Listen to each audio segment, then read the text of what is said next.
So after going through these various parameters of myocardial infarction, various biomarkers, various ECG and all other tests, then we can say that how the confirmation of myocardial infarction, and whether it is myocardial infarction or whether it is part of acute coronary syndrome, because myocardial infarction is also that way part of acute coronary syndrome, but there are chances that it may be angina also, severe or acute angina also. So ECG and all will rule it out. So what will be there? Now what management is there? So patient history and the 12-lead ECG, they are the primary methods to determine the diagnosis of MI. Once the MI is diagnosed, when there is a ST elevation is there, then what can be started is aspirin can be given 160 to 325 milligram as a chewable if the patient is able to do it. Otherwise in hospital everything will be given intravenously as per that. Place the patient on the cardiac monitor and obtain the serial ECGs, give oxygen by nasal cannula, because there are chances of hypoxia in this patient because blood pumping is reduced. Sublingual nitroglycerin, either sublingual or it can be, if, again as I told you, if the patient is hospitalized, if it is admitted, then nitroglycerin is given. And nitroglycerin is given in what condition? When the systolic blood pressure is less than 90 mm or heart rate is less than 50 or greater than 100 beats per minute. Then adequate analgesia with morphine can be provided. This is because the pain, chest pain, severe or that feeling is there, pressure like feeling. For that morphine has to be given. Then the very important treatment usually nowadays which is very popular is called as a PCI, or it is also called as a PTCA, that is percutaneous thrombolytic angioplasty, coronary angioplasty, that is PTCA, percutaneous thrombolytic coronary angioplasty, that is PTCA, or it's also called as a primary coronary intervention. Intervention is a very popular word in medicine, that is called as whenever there is an acute or severe condition, then what actions are taken, these are called as interventions. That is how we can intervene, how we can get into, how we can block, or how we can avoid the complications. These all things, they are coming as a intervention. So primary coronary intervention, in that angioplasty and stenting are the things. If you go back to your Tortora book, you will find that what is PTCA, how it is done, very nice. Figures are given, and those who wish they can just put it on YouTube. Angioplasty, there are many images are there. Actually there were many what we can say WhatsApp messages were moving that there are some new technique which have come, which can resorb, which can just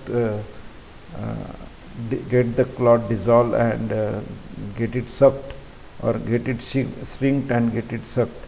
And many messages are there. This is available in only rupees 5,000 at some places, and like that there are many such messages were moving. If somebody has seen, I do not remember whether I have saved it, or if it is there I will try to share with you.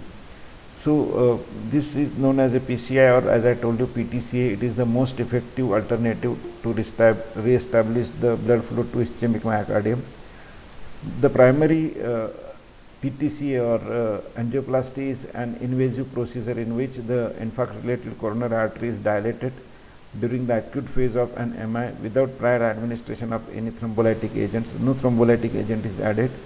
The small catheter, we call it as a small catheter, which is having this balloon is put into, it is slowly inserted into coronary artery, and it is reaching, you know which artery is blocked because you have done angiography earlier.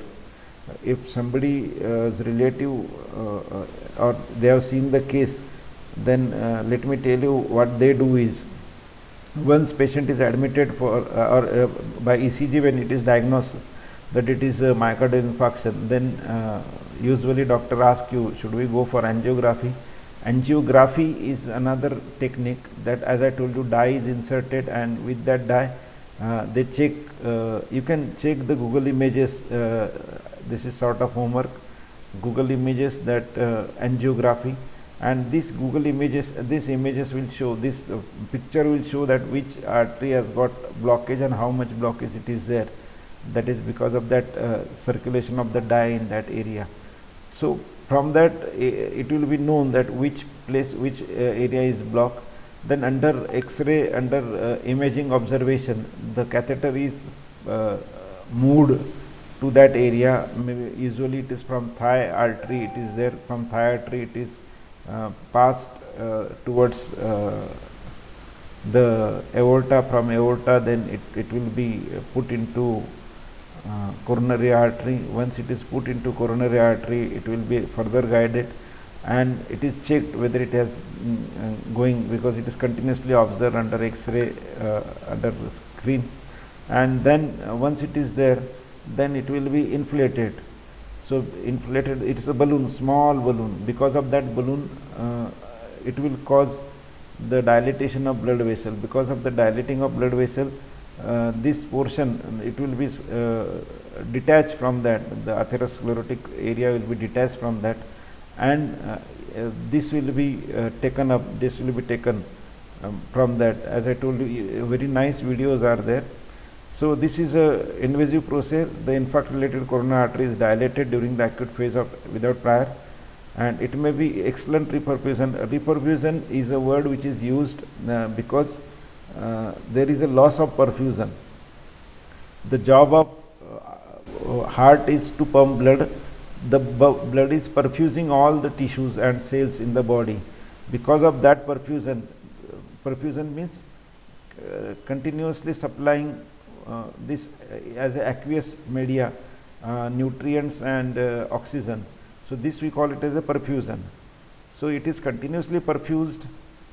Okay, here perfuse means supply of this presence of that all liquid material, and this perfusion is going on. The perfusion is blocked because there is a ischemia, it is not allowing. Now we have to make it establish it again. So that establishment of perfusion back, we call it as a reperfusion.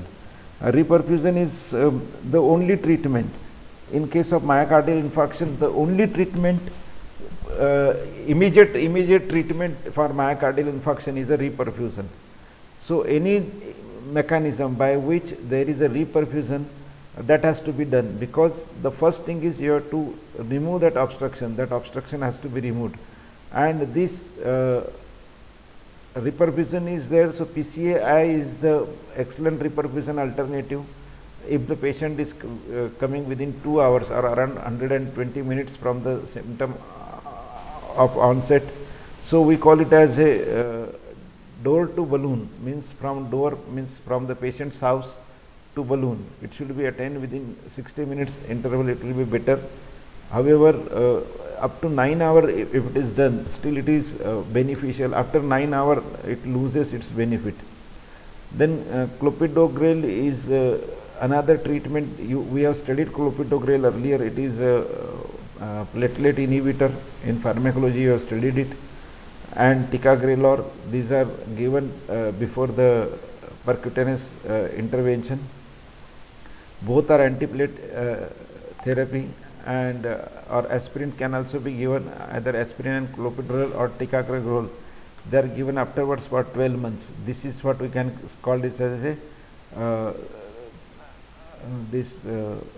therapy, that is after all MI or after discharge. We call this as a discharge medication. So most important discharge medication in case of MI is this clopidogrel or ticagrelor. Both are called as a GP2 inhibitors, and along with that aspirin around 70 mg to maximum 180 mg. So these are we have seen aspirin and all when we have seen antiplatelet drugs earlier. So these are the agents which are given. These are the agents, we call it as a discharge medication and continuation of the therapy. So, next in that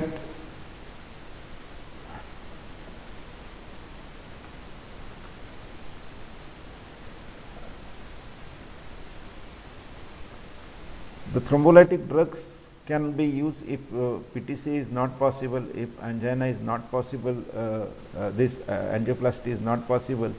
Then the other thing is there, that is called as a thrombolytic therapy. There are various drugs which are causing lysis of coronary thrombus, because their job is converting the plasminogen to plasmin. If you remember, or you have seen the clotting factors or how the clotting takes place in blood, if you remember physiology of coagulation of blood. So, at the end you will find that once there is a clot formation, after clot formation, that clot is after some period that is resolved, or that is resorbed. Resorbed means it is again taken back, it is broken down, and this job is done by plasmin. And there is a plasminogen is always present in body as inactive one, and from fibrin the chemicals are secreted which will convert plasminogen into plasmin, and this plasmin will cause hydrolysis of fibrin threads. This fibrin threads, once broken, they will slowly release the platelet which were entrapped into it, and this will thus whatsoever platelet plug was there, or whatsoever fibrin clot was there, that will be removed, that will be broken. So, this therapy provides maximal benefit. It is given within the first 3 hours after the onset of symptoms, and the benefits can still be there up to 12 hours after onset of symptoms. After 12 hours it is useless. What it is not given, it should not be given when already previous hemorrhagic stroke was there at any time, or any other type of stroke is there, or cerebrovascular event was occur within 1 year. If there is a known intracranial neoplasm or cancer in the brain, or brain tumor what we call, if there is active internal bleeding which is there, which do not include menses. So, it does not mean that any other active internal bleeding.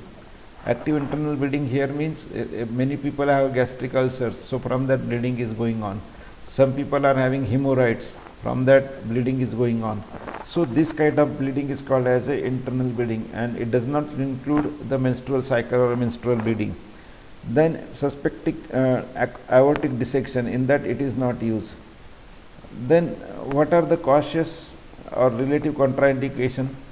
So, they should not be used in severe uncontrolled hypertension, particularly when the patient is admitted, that is blood pressure is more than 180 by 110 mm of Hg, history of prior cerebrovascular accident or known intracerebral disease, and which were not earlier covered in this contraindication. If they are there, then in that also it should not be used. When the current use of anticoagulants is going on in the therapeutic doses, and we have to measure one thing that is called as a INR, international normalized ratio. Now, what is this INR, international normalized ratio? Is actually internationalized obtained figure of your prothrombin time, because prothrombin time can vary in people, or you have seen earlier last year you have studied in anatomy physiology clotting time. So, clotting time will be further or better accurately calculated using prothrombin time. Prothrombin time can be varying in various people, as we have seen earlier, black, Eurasians, etc., on the basis of their genetic variations. So, it has to be then internationally normalized, that if it is in Asia, then what it should be, if it is in Europe, then what it should be. So, accordingly it will be called as the international normalized ratio, and this is also known, and in other conditions, that is bleeding diathesis. In these conditions it should not be used. In recent trauma within 2 to 4 weeks, where wound is still there, then including head trauma, it should not. Trauma means injury. And in traumatic prolonged situation or cardiopulmonary resuscitation or major surgery, it should not be used. Then it should not be used in non-compressible vascular punctures, recent internal bleeding. The drugs are examples of these drugs. There are many drugs like streptokinase, anistreptylase, then alteplase. So these for streptokinase and anistreptylase, prior exposure, because these are enzymes, they are very strong enzymes and they are having high molecular weight. So in that condition, they can cause very strong immunological reaction or allergic reaction. And if it is known, then in that allergic conditions, it should not be used, because otherwise you are trying to save the patient and patient may die with the allergic reactions. It should not be given during pregnancy. It should not be given in active peptic ulcer. Just now I told you active bleeding. So from active peptic ulcer, bleeding is going on. Since these bloods, why all this? Because most of the contraindication you will find that related to bleeding or chances or probability of bleeding. So why all this is? Because these drugs, as we have seen, they activate the plasmin from plasminogen. Plasmin causes breakdown of clots, and that means if there are any chance anywhere the bleeding is going on and the clots are trying to prevent it, this will not be prevented, or all these clots which are happening, coagulations, particularly at the site of, at the place of injury, this will be breaking down, and because of that there are chances that the bleeding which was earlier stopped, that can continue, that will go on, and that can be very dangerous. It may be difficult to control it. Now what care has to be taken? What is the intensive and intermediate care has to be taken? Intensive, this patient has to be put into intensive care. If you have seen what is intensive care, you will see it in hospital, or again you put search into it, you will find that in intensive care, that means the doctors are nearby, around these wards are there which are having around 10-20 beds, in a such a way that where doctors can observe them meticulously. They are continuously under observation. It's second thing, various these equipments are attached to them. If it is required, then it is for breathing. It is, if it is required, then it is for then monitoring ECG, if it is required, monitoring of pulse pressures of oxygen and carbon dioxide, that is we call it as a PCO2 or PO2, that is partial oxygen pressure. Then they are measuring blood pressure, they are measuring blood pressure, pulse rate. There are various such machines, such instruments, equipments are attached, and they will be doing the continuous monitoring. This is what we call it as a intensive care. So wherein the patient is continuously monitored, continuously observed. This situation is called as a intensive care. So as it is an emergency situation, what happens during intensive is various things are given, because first is prophylactic antiarrhythmic drugs are given in first 24 hours of the hospitalization. Okay. They are prophylactically given in some places, but officially they are not recommended. It can be done on the basis of observation. If it is there, then it can be given without any such observation. Now this is very common adverse effect which occurs. In common parlance we call it as a second heart attack, third attack. What actually occurs is, whenever the myocardial infarction patient, or as we say that we call it as a heart attack patient, when the patient is treated or intensive treatment started, the first treatment, as I told you what it is called as a reperfusion, that by any means we have to establish the blood circulation which was stopped. So when the blood circulation starts, that will cause changes in that particular tissue, and there are chances that some of the tissue can more damage, because earlier whatsoever enzymes, whatsoever toxic waste was there, that toxic waste can be activated.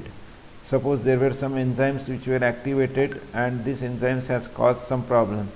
Now these enzymes are activated, and this enzyme can now getting nutritions through, that is from blood, and because blood which was not going there, now it is reaching over there, and because of that it can initially cause more damage.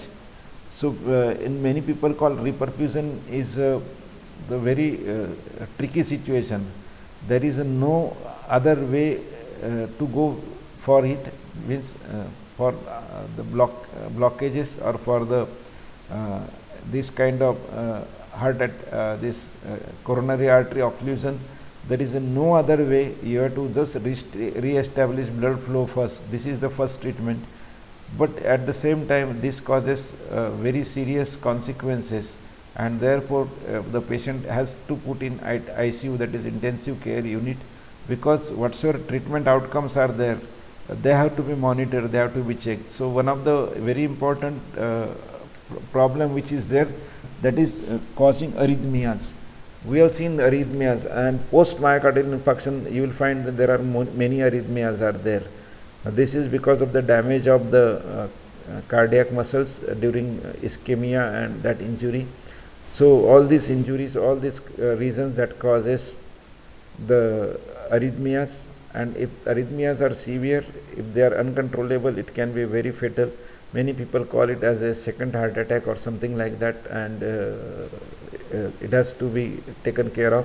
So earlier people were giving antidysrhythmic or arrhythmic drugs during first 24 hours, but it is not mandatory. Only a patient has to be observed, and if required it can be given. Intravenous nitroglycerin is continued for 24 to 28 hours. Daily aspirin is continued on an indefinite basis, means even almost lifelong aspirin has to be given to these patients. Clopidogrel or other P2Y12 antagonists is continued for at least 1 year, and thereafter it can be reviewed.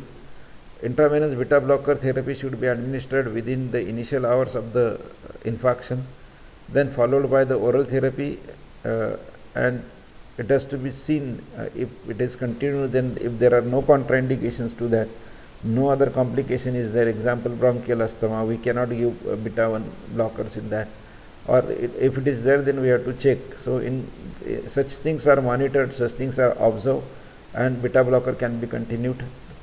Then what is the importance of this? They will reduce the oxygen demand by decrease in the heart rate and contractility. They will also cause increase in the coronary artery filling by prolonging the diastole, and thus they will be beneficial, thus they will be helping. Then next other treatment which can be intermediate, we can say that is ACE inhibitor or ARBs can be administered to the patient, particularly those which are having anterior wall myocardial infarction, and also to the patients who have an myocardial infarction with heart failure. So in the absence of significant hypotension, so in that cases we can give, if there is no significant hypotension and there is a heart failure, to compensate or to improve the, or to reduce the load on the heart, rather we will say, we have to give these ACE inhibitors, which will be helpful. They will help to prevent the ventricular remodeling, is very important. Remodeling occurs if you remember heart failure. If not, please go through pathology. That is, I'll just giving you in a briefer way that whenever heart gets this myocardial infarction, because of that there is a severe injury, we call it as ischemic injury. This ischemic injury causes damage to many heart muscular cells or tissues, and because of that the repair process starts, and this repair process can have their own consequences. If it occurs normally, it is good, then the normal tissue is formed, but if it does not occur normally, then there are chances that the fibrous tissue is there. That tissue is not taking part in contraction or anything, but it is requiring same nutrition, because it is also taking all the nutrition, but it is not doing the job which it should do, and because of that it can be dangerous one. And not only this, it can cause increase in the size of heart also. So these things are there when the size of we call it as it is happening because of ventricular remodeling. So when there is an increase in the size without changing or rather decrease in the function. The heart size increases and function decreases. When this situation occur, we call it as a dilatation, or one more situation is there, that is we call it as a formation of fibrous tissues. So this situation is there, and therefore they will affect the ejection fraction. Whenever there is a ventricular remodeling is there, dilation is there. So in that case this SE inhibitor will be helping, and they will preserve the ejection fraction. They will not allow the ejection fraction to go down. Heparin is given to patients who are undergoing percutaneous or surgical revascularization. Percutaneous, already we have seen, percutaneous is the term which is used for angioplasty or PTCA, or we have just seen, or PCI recently we have seen. So these are intervention, and this is another, there is surgical revascularization, that is the process to what we call it as a CABG, that is coronary artery bypass grafting, or very commonly we call it as a bypass operation. Earlier it was called as a very dangerous one. It was when PTCA was not available, bypass was known, that some other artery blood vessel from other area was removed, and that was put, or that was replaced with the artery which was blocked, or there was a bypass was given. So for that, wherever block is there, let the block remain over there, and the other artery will be attached, it will be joined like that. So this is treatment is there, still this is useful, still many people or many scientists believe that it is better treatment as compared to PTCA, that angioplasty. Both has got their own merits and demerits, but there are both are the non-pharmacological mechanisms for revascularization. So in that case, heparin is given to the patient who are undergoing percutaneous or surgical revascularization, and for those who are receiving thrombolytic therapy with alteplase, in that heparin can also be given. Low molecular weight heparin should be used for patient with non-Q wave MI, where Q wave has not altered. When Q wave is as usual, it is normal, it is not much affected, in that we can give low molecular weight heparin. Heparin is the drug which is causing this anticoagulation activity, and coagulation is known, or it is supposed to involve in this in the what we can say atherosclerosis formation, plaque formation, and myocardial infarction. Then next is hemodynamic monitoring. Use of pulmonary artery catheter for hemodynamic monitoring is indicated in the patients with myocardial infarction, particularly who has severe or progressive congestive heart failure, or pulmonary edema, or cardiac shock, progressive hypotension, or suspended mechanical complication. In such patients, we have to use pulmonary, or we can plan about pulmonary artery catheter for hemodynamic monitoring. Then additional diagnostic tests can be done. They are called as a radionucleotide imaging, echocardiogram, stress test, coronary angiography. Already I told about angiography. Angio means blood vessel, graphy means taking a graph or picture. You can you can go through this. What is coronary angiography? I told you the dye is inserted and it is checked externally that where this dye is going, and on that basis if the proportion in some area is more, in other area is less, and similar blood vessel is there, that means that the blood vessel is choked. So by this virtue various tests are done, and on that basis the treatment can be started. That is called as a coronary angiography. Stress test is done particularly not after MI, but it is done after angina, and that gives you because stress that means, or it is also called as a treadmill test or TMT. What is there? You might have seen treadmill normally in many houses. This walking or running machine is there. On that people can run on same place with that machine counting. There is a belt on that. So this type of machine is there where person can be asked to walk or run. You can adjust speed. If you increase the speed, then you have to run, or if you decrease the speed, then you can walk. So this is done, and the person is asked to do it with ECG is on, ECG measurement is on. So ECG is measured, and during that, so here what we get is the difference between resting and exercise activity.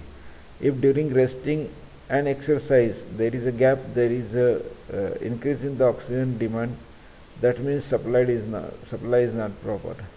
But when there is no change into it, when patient can tolerate, there are no ECG changes into it, that means that patient has got there is no advanced angina, and patient can compensate the blood pressure normally. Then radionucleotide imaging, that is various nucleotides are there, they can be put into that, which are having radioisotopic nature, and they are put into, and accordingly the pictures or images can be taken. And one most important is the X-ray and such techniques. So we, one more is echocardiogram. This is another technique. This echocardiogram is usually useful in determination of pumping style of heart, how the heart is pumping, because some of the area is not receiving blood, some of the area is getting ischemic, then still it is pumping nicely.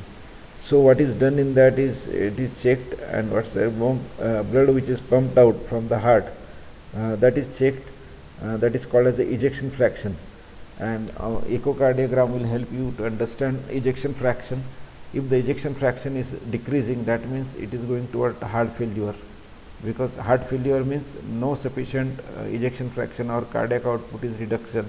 So this reduction is important, it can be checked. So these are various diagnostic tests which are there, which can be done. Already we have seen some of the diagnostic tests, like various enzymes like CK, MB, that is creatine kinase, MB, LDH, that is lactose dehydrogenase, and we have also seen various other very important enzymes which you might have got.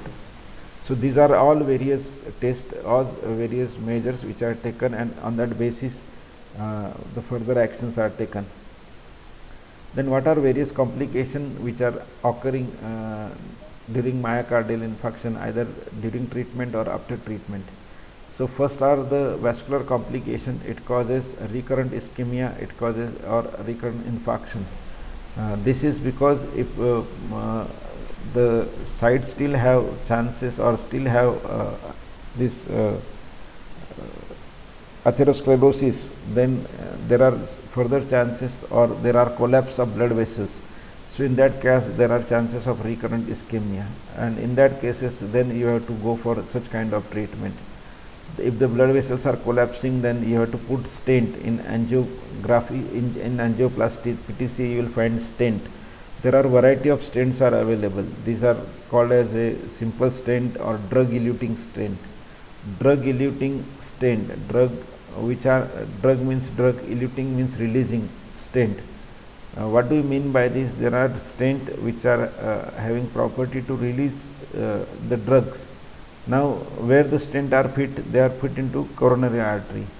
So the drug will be in very minute amount, because otherwise if there is a treatment, then usually what happens is this stents are there.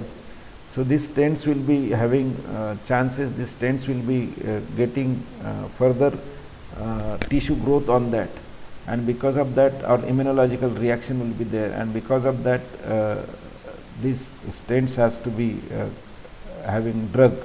Usually immunosuppressant drugs are put into it. Example of these are called as a rapamycin, or it is also called as a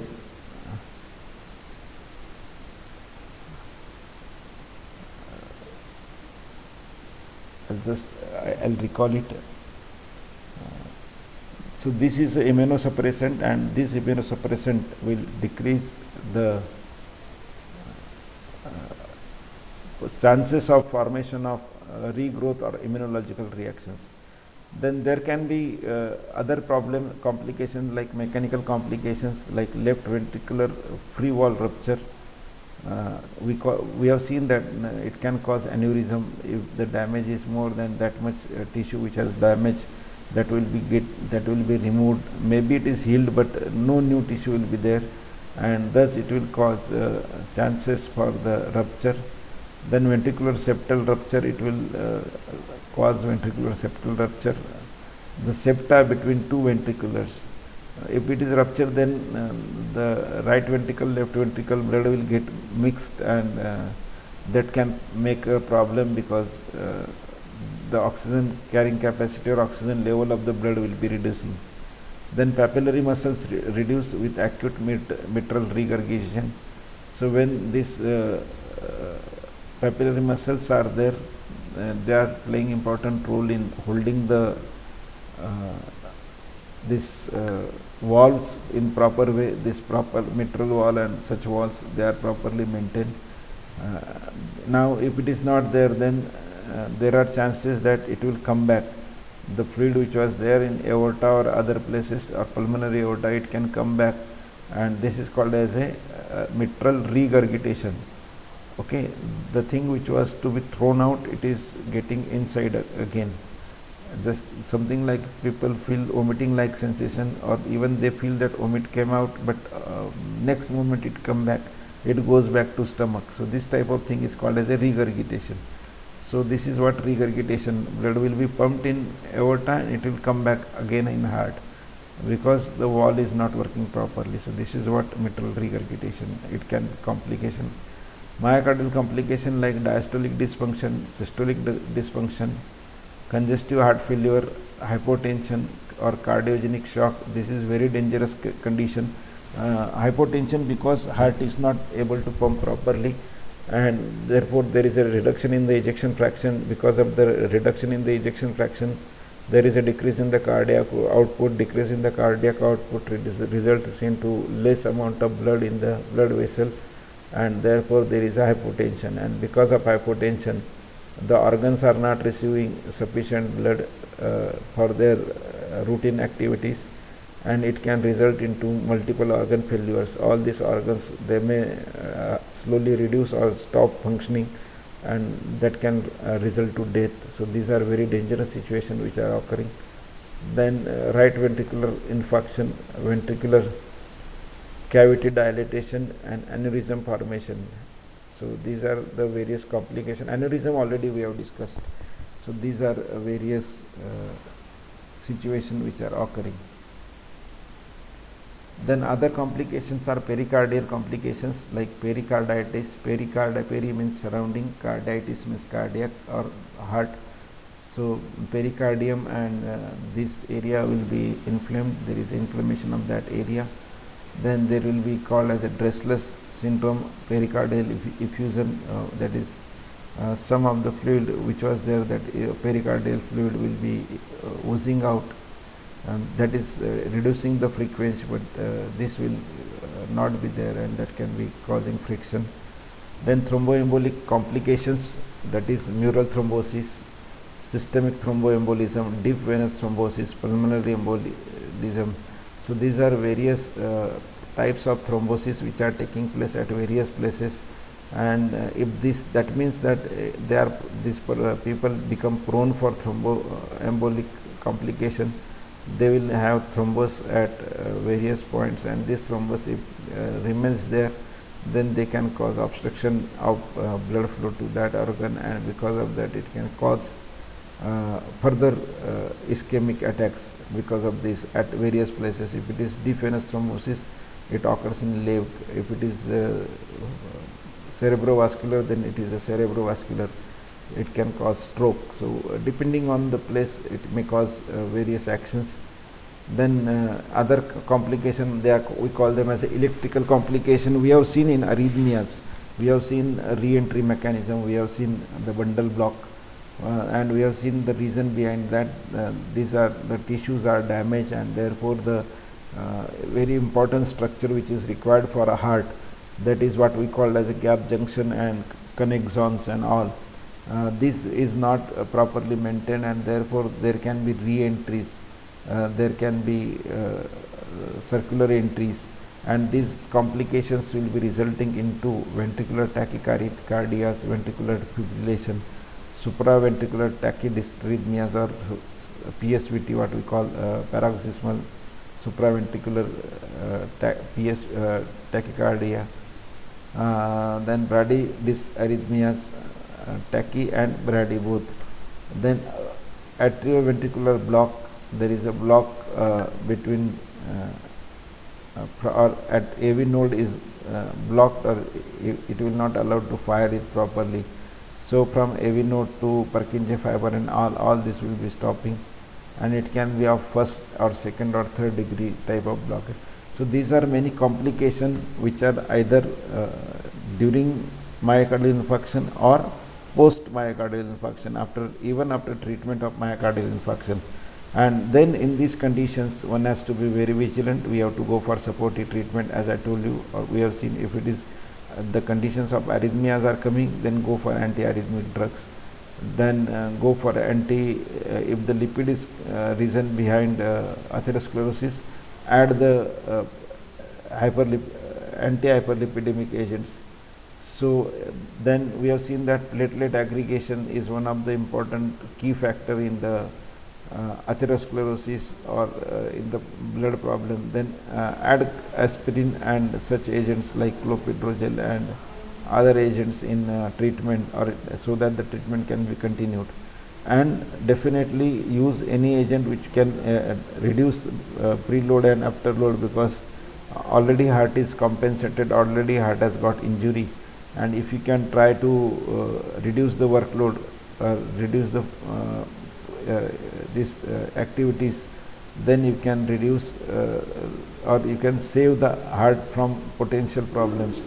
And thus these are the so there are many agents you can have. These are beta blockers, these are calcium channel blockers, these are what I say AC inhibitors, ARBs. There are multiple such agents are there. So you can use any of these agents, and thus it will be helping in the myocardial infarction. So please go through the book. If you have any difficulty about this pharmacotherapeutics particularly, you can ask me. So far we have seen guidelines for hypertension, we have seen guidelines for angina pectoris, and today we have seen about myocardial infarction. We can have one or other session which is having combine of angina and myocardial, where we differentiate angina with myocardial and accordingly we see the treatment. Sometime we shall be doing it, but I will suggest you in the meanwhile you keep this reading on, you read the topic, so that it will be helping you to understand whatsoever given in the book, or you can check it with the book whatsoever we have discussed. And if you have any difficulty, you can definitely ask me. Take care and have a good time.